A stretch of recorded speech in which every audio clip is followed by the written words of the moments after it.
Pwedeng hyperthyroid, pwedeng hypothyroid, o baka may bukol sa thyroid. Diba? Magbibigay din tayo ng mga possible home remedies na makakatulong sa thyroid, bukod syempre sa gamutan ng endocrinologist at inyong doktor. So yan, pinakita ko hyperthyroid, yan ang normal thyroid size. Hyperthyroid, lumalaki, ano, tapos nagbabulge yung mata.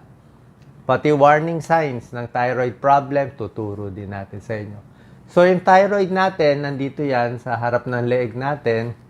Parang butterfly ang shape niyan. Dapat hindi gaano kita. Hindi gaano prominent. Yan, oh. Kaya para i-check, pwedeng iinom ka ng tubig or lulunok ka. Tapos, titingnan mo sa salamin. Pwede hawakan or kung may tao hahawak sa likod, dapat paglunok mo, walang mararamdaman na gumagalaw na makapal na laman. Kasi kung lumalaki ang thyroid, makakapa mo, gumagalaw yan. Yan. No? I-check ang neck. So, check natin na. Unahin natin, hyperthyroid. Ang trabaho ng thyroid gland natin, gumagawa siya ng mga hormone, thyroid hormone. Thyroid hormone, para siyang accelerator ng kotse. Pag tinapakan mo yung accelerator sa kotse, di ba, iingay, bibilis, tutulin ng takbo. Yan din ang thyroid gland natin, di ba? Pag dinamihan mo ang thyroid gland, nagkaroon ng sakit, naging hyperthyroid, sumobra ang accelerator, ang mangyayari, bibilis lahat. Lahat ng action ng katawan natin bibilis sa hyperthyroid. Ano mangyayari? Okay? Minsan, autoimmune lang yan. Wala naman talagang pinanggagalingan. Lalo na mga babae, bigla na lang magiging hyperthyroid.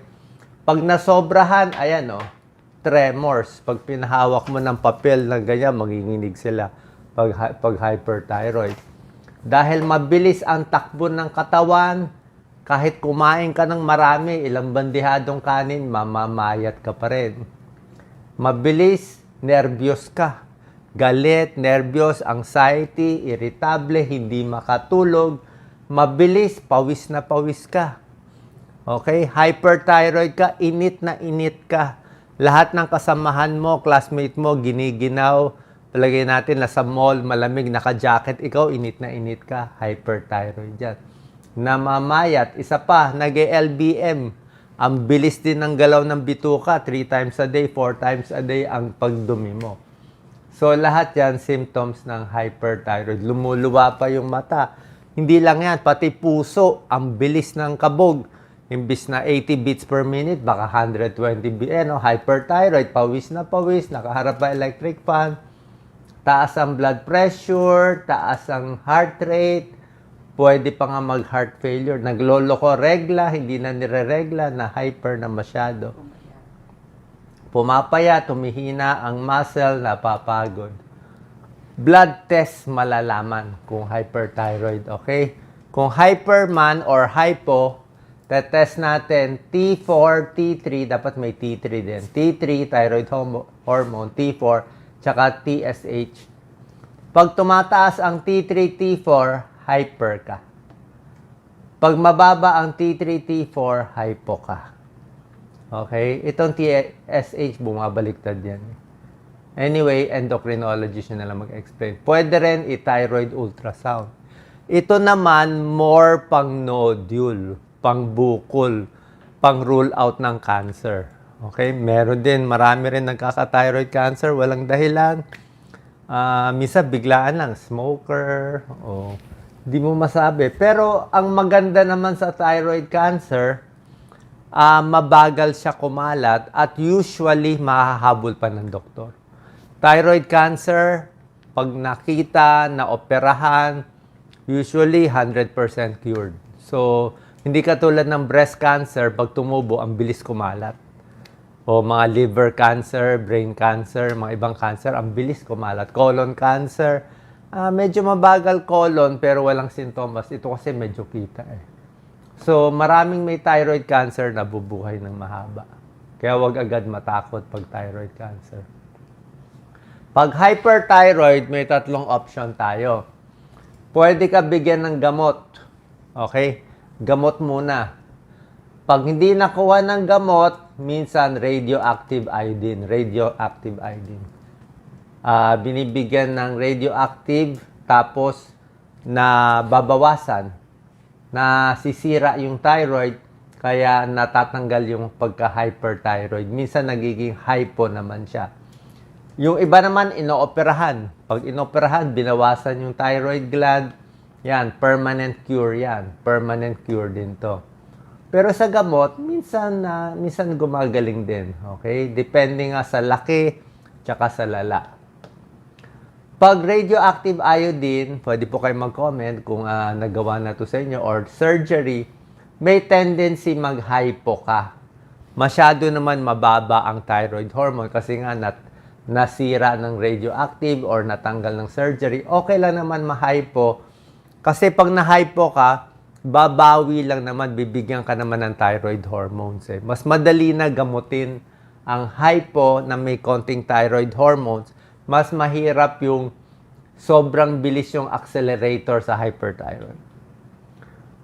Ganito ang dosis ng hyperthyroid. Propyl thiouracil PTU 50 mg 3 times a day. Usually mga 300 mg per day ang dose. Meron din ito metimazole 10 to 20 mg ang dose. Sa maintenance mga 5 to 10. Pero anyway, doktor nyo lang magbibigay nito kasi may binabantayang side effect. Sa pagkain, ituturo ko rin mamaya mga home remedies. Pero basically kasi sa pagkain, healthy foods pa rin talaga prutas, gulay, avoid processed foods, di ba? Iwas sobrang kape.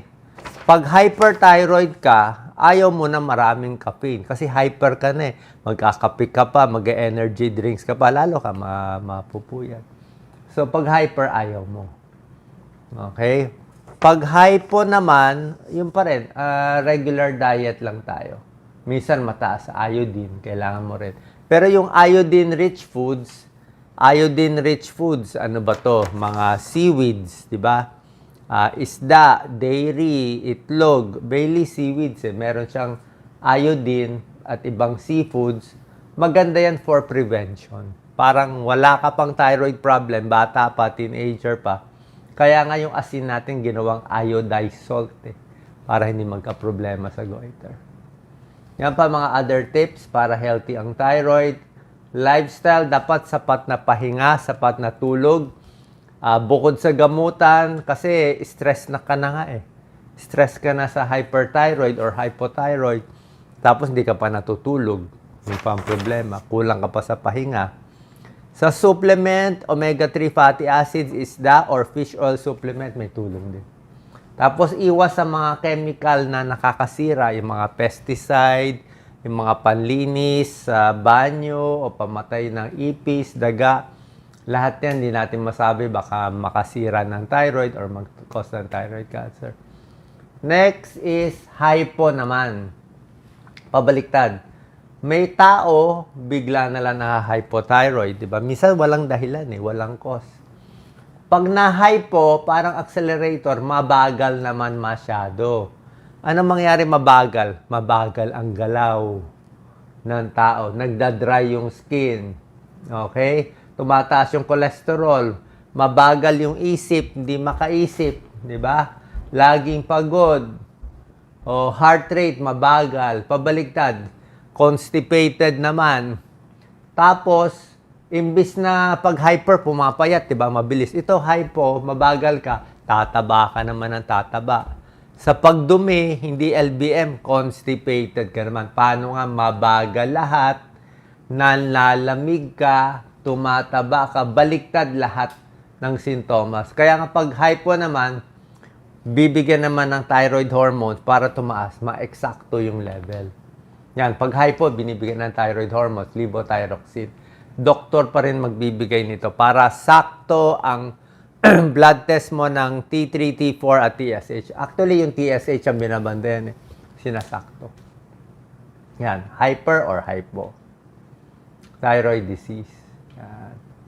Bukod sa thyroid, syempre, ang pupuntahan nyo endocrinologist. Siya bahala sa hyper at sa hypo At dapat maaga kayo magpapatingin. Kasi pag hinayaan yung hyperthyroid, pwede nga sabi ko sa inyo, bibilis tibok ng puso, pwede mag-heart failure, may namamatay. Nung nagte-training ako sa PGH, maraming mahihirap, hyperthyroid, lumuluwa na yung mata. Problema din, pag hinayaan yung hyperthyroid, malaki na yung mata, naka-exophthalmos na, minsan di na bumabalik. Parang kumakapal yung laman dun sa likod ng mata. Kung bukol naman ang problema, pwede tayo sa surgeon or sa ENT, ear, nose, throat, or sa surgeon. Linya nila ito. Okay?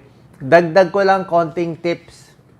Kasi ang usapan natin, bukol sa leeg, di ba? Thyroid. Hindi lahat ng bukol, thyroid. Pag meron kayo nakikitang bukol sa leeg, pwedeng ibang possibility. Okay? Pakita ko lang ilang sintomas. Baka mamaya, tinuturo ko, thyroid, iba pala naging problema. Pag boses mo nagbabago, boses na namamaos, pwedeng thyroid, pwedeng hindi thyroid. Pwedeng laryngeal cancer. Pwede sa larynx, yung mga smoker. Okay, hindi siya thyroid.